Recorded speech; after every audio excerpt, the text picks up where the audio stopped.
हम दुनिया में किसी से नहीं डरते। मैं बात करता हूँ खर्रा गोली चले चाहे छर्रा।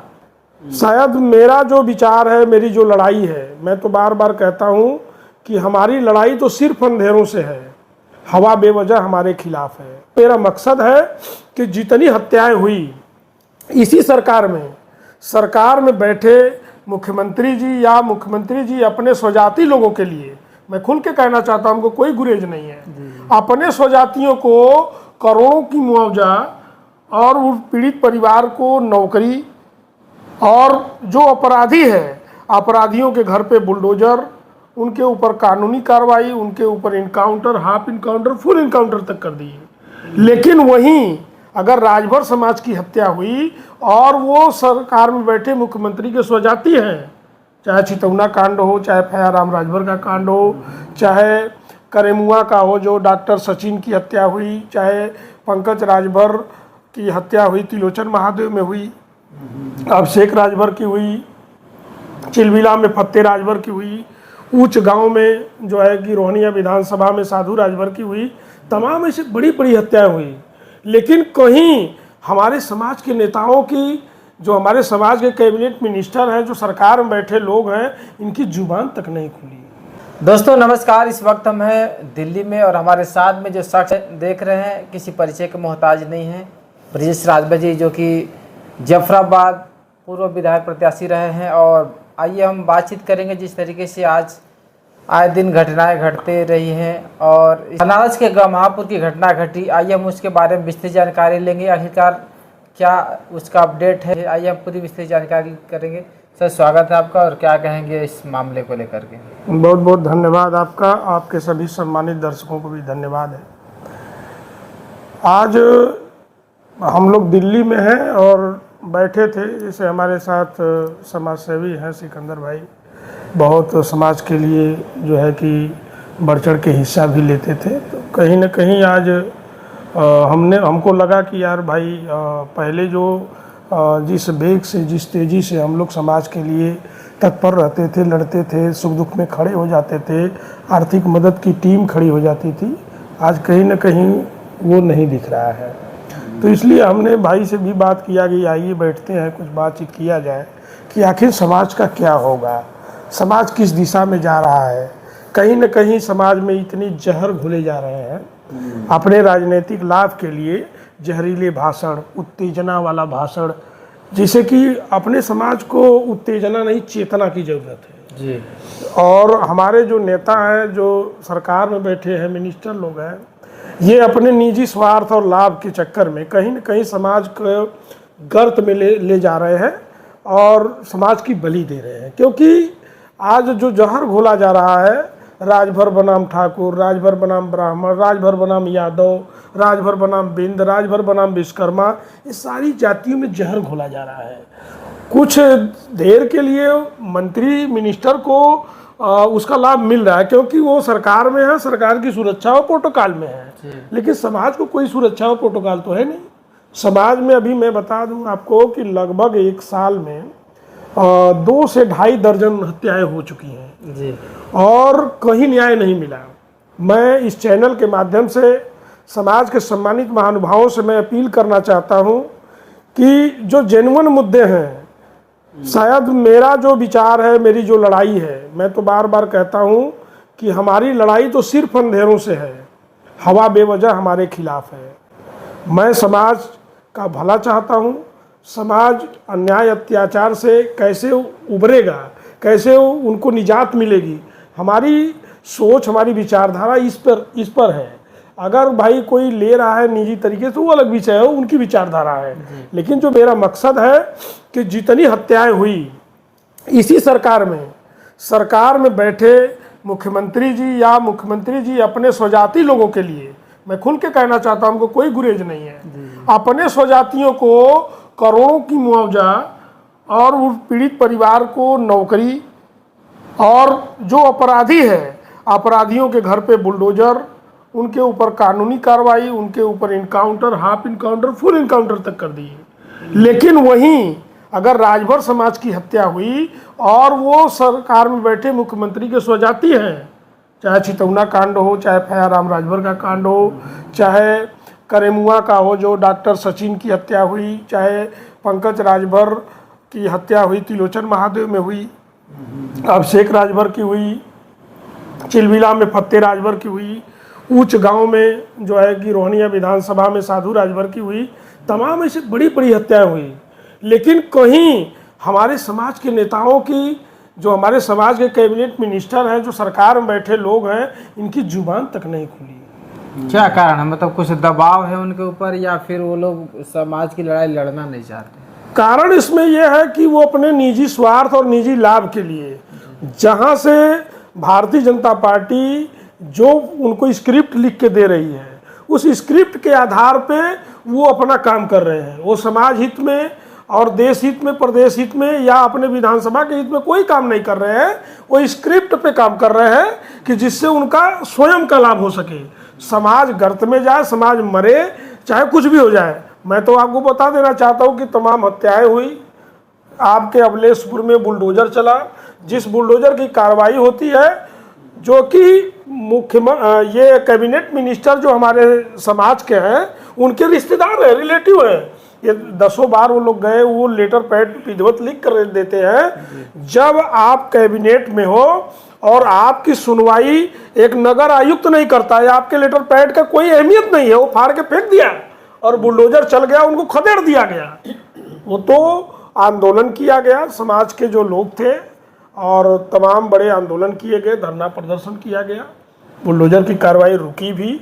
और हमको तो बड़ा हर्ष है कि कम से कम बुलडोजर कार्रवाई रुकी। उनको मुआवजा देने के लिए जो नगर आयुक्त वार्निंग दिया था कि 10 दिन के अंदर नहीं भागोगे तो हम लाठी बरसाएंगे और खदेड़ देंगे आप लोगों को, लेकिन उनको भी कहीं ना कहीं आवाज़ देने का, जगह देने का उन्होंने आश्वासन दिया और वो चीज़ रुक चुकी है। लेकिन ये हमारे कैबिनेट मिनिस्टर और हमारे सरकार में बैठे समाज के नेताओं की देन नहीं है, वो विपक्ष में बैठे नेताओं की देन है।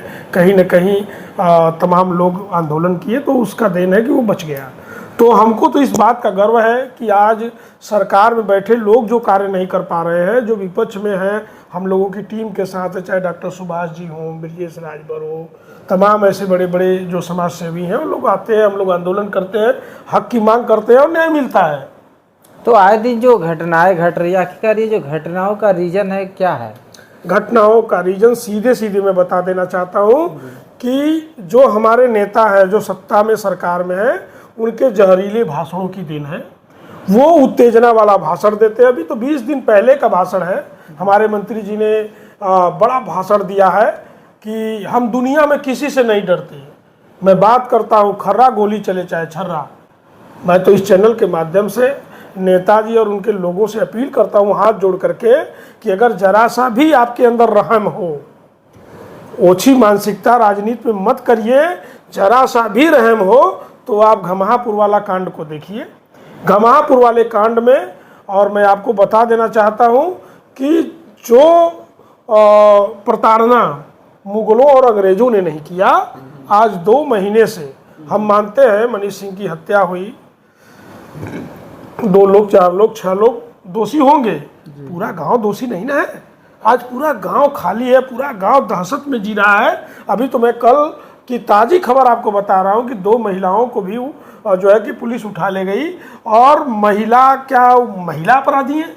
हो सकता है उनके घर के लोग हों, शक के दायरे में हो, लेकिन 12 लोगों के ऊपर गैंगस्टर लग गया। एक दिन का भी 151 का मुकदमा नहीं है, एक दिन भी अपराधी नहीं हो, वो निर्दोष बच्चों पे हाफ इनकाउंटर हो गया। कब इनकी आवाज़ खुलेगी, कब जुबान खुलेगी, हमारे नेता कब बोलेंगे इस मामले पर?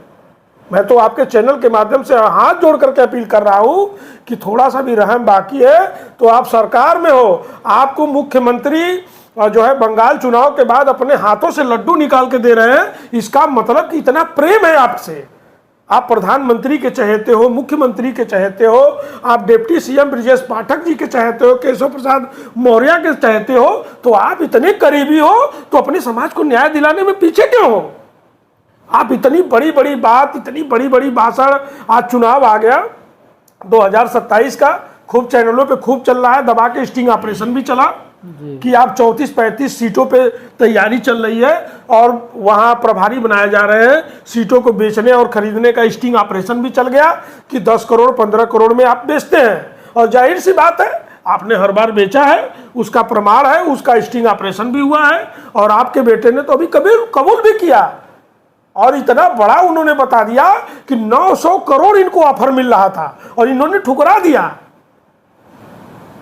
जरा सा शर्म नहीं है।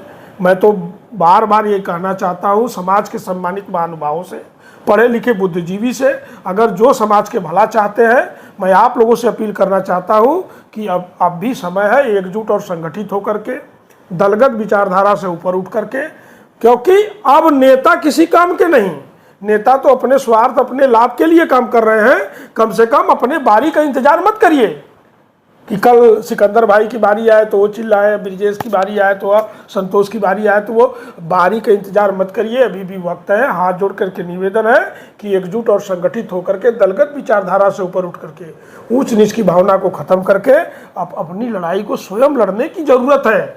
हमारे बच्चों के भविष्य के उत्थान की जरूरत है, उनको शिक्षा स्वास्थ्य की जरूरत है, हमको रोजगार और आरक्षण की जरूरत है। हम तो उस नेता को ढूंढ रहे हैं कि जो नेता चिल्लाते थे कि हम समाज को आरक्षण, अधिकार, हिस्सेदारी, सामाजिक न्याय रिपोर्ट लागू कराएंगे, 69,000 शिक्षक भर्ती करेंगे, महिलाओं को आरक्षण दिलाएंगे, प्रदेश में शराबबंदी कराएंगे, तमाम बड़े बड़े वादे वो कहाँ चले गए? कि अब एकजुट हो जाइए।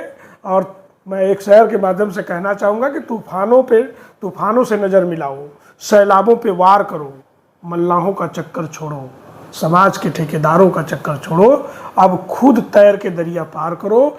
इस फार्मूले पर समाज को एकत्रित होकर, एकजुट होकर के, दलगत विचारधारा से ऊपर उठ करके, ऊंच नीच की भावना से ऊपर उठ करके अब ये अस्तित्व की लड़ाई, अपने बच्चों के भविष्य की लड़ाई को लड़ना होगा। स्वास्थ्य, शिक्षा, आरक्षण, अधिकार, हिस्सेदारी और जो अन्याय अत्याचार है उससे निजात कैसे मिले, इस पर मंथन करने की ज़रूरत है। और बहुत जल्दी मैं इस पर एक बड़ा बैठक करने जा रहा हूँ और आप लोगों का आह्वान करता हूँ कि आप लोग आइए, मार्गदर्शन करिए, आशीर्वाद दीजिए और इस लड़ाई को मजबूती से लड़ी जाए। चलिए, इसी बीच में समाज सेवी सिकंदर भारद्वाज जी हैं, जिनका दिल्ली में बिजनेस चलता है और समाज सेवा में काफ़ी तत्पर रहते हैं। तो आइए हम जानेंगे समाज के बारे में, आखिरकार जो घटनाएं घट रही हैं कैसे उस पर कंट्रोल किया जाए और समाज विकास कैसे हो। तो स्वागत है सिकंदर जी। जी नमस्कार। और क्या कहेंगे आप समाज उत्थान के लिए कुछ 2 शब्द बताएं। समाज उत्थान के लिए तो मैं यही कहूँगा कि समाज का उत्थान तभी होगा जब अपने बच्चों को अच्छी शिक्षा, अच्छी एजुकेशन दें और अच्छे जगह पहुँचाएं, तो वो अपने आप वो समझेंगे हम पढ़ाई किए हैं, किस लेवल पे, कहाँ पे जाना चाह रहे हैं, अपने आप सब ठीक हो जाएगा। और कुछ हद तक भैया ने बोला है जो नेता लोग कर रहे हैं, अब हम क्या बोलूँ उन लोगों के बारे में, तो उन लोगों का वोट बैंक है, वो कुछ भी बोल सकते हैं। इससे दिक्कत है, समाज को बहुत दिक्कत है, अनाप शनाप नहीं बोलना चाहिए। जी। और किसी जात का अपना भाईचारा ना खराब करें। ये बार बार हम लोग अपील करते हैं कि जो समाज के सम्मानित युवा हैं, बात बात पे, पोस्ट पे कमेंट करके आपस में गाली गलौज बदतमीजी कर लेते हैं, तो नेता तो आज भाजपा में है, कल सपा में चले जाएंगे। तो आपसी भाईचारा आप लोग न खराब करके कम से कम अपने नेता के जो गलत नीतियां हैं उस पर जरूर सवाल करिए, बात करिए। और जब तक आप सवाल नहीं करेंगे, अंकुश नहीं लगाएंगे, हम लोगों का मकसद क्या है कि गलत नीतियों पे अंकुश लगाना, सवाल करना। जी। आप सवाल नहीं करेंगे तो कल आप भी उसी घेरे में आएंगे और आपके ऊपर भी अन्याय अत्याचार होगा, कोई बोलने वाला नहीं मिलेगा। तो मैं बार बार अपील करना चाहता हूँ कि हमारी समाज की बहन बेटियां हैं, तमाम बड़े बड़े मुद्दे हैं। मैं देख रहा हूँ कि लोग जो है माँ बहन की गालियों तक आ जा रहे हैं। अपनी भाईचारा, अपने ये तो गलत है, उन लोगों को सोचना चाहिए। या संस्कार अच्छा ना मिला हो ग्रामीण क्षेत्र में तो करेंगे क्या, उल्टा सीधा कमेंट करेंगे, गाली बकेंगे। और वो चीजें अगर उनके पेरेंट्स चाहें तो अच्छे स्कूल में पढ़ाएं और लोगों को देखिए अच्छी जगह जाएंगे, अच्छे पोस्ट में जाएंगे तो ज्यादा दिक्कत नहीं आएगी। तो जितने लोग इस वीडियो को देख रहे हैं वो कर रहे हैं, कोई भी गांव में जिनके आवास नहीं है, सड़कें नहीं है, शौचालय नहीं है, वो यूथ खड़ा हो जाए उनके लिए। अगर इनका काम नहीं होता, एक टाइम लिमिट सेट करें, 5 महीना, 3 महीना। हमने अधिकारी को लेटर दिया है साथ में सबको टैग करें, साथ में ये काम क्यों नहीं हो रहा है, तब काम हो पाएगा। उसका नहीं तो फीडबैक लें। जी, नहीं तो फिर ऐसा ही चलता रहेगा। 2-4 दिन में भरत तिवारी को भी भूल जाएंगे लोग। जी बिल्कुल। चलिए, बहुत बहुत धन्यवाद, आप दोनों ने समय दिया है चैनल को। जी धन्यवाद। धन्यवाद। जय सुरेंद्र।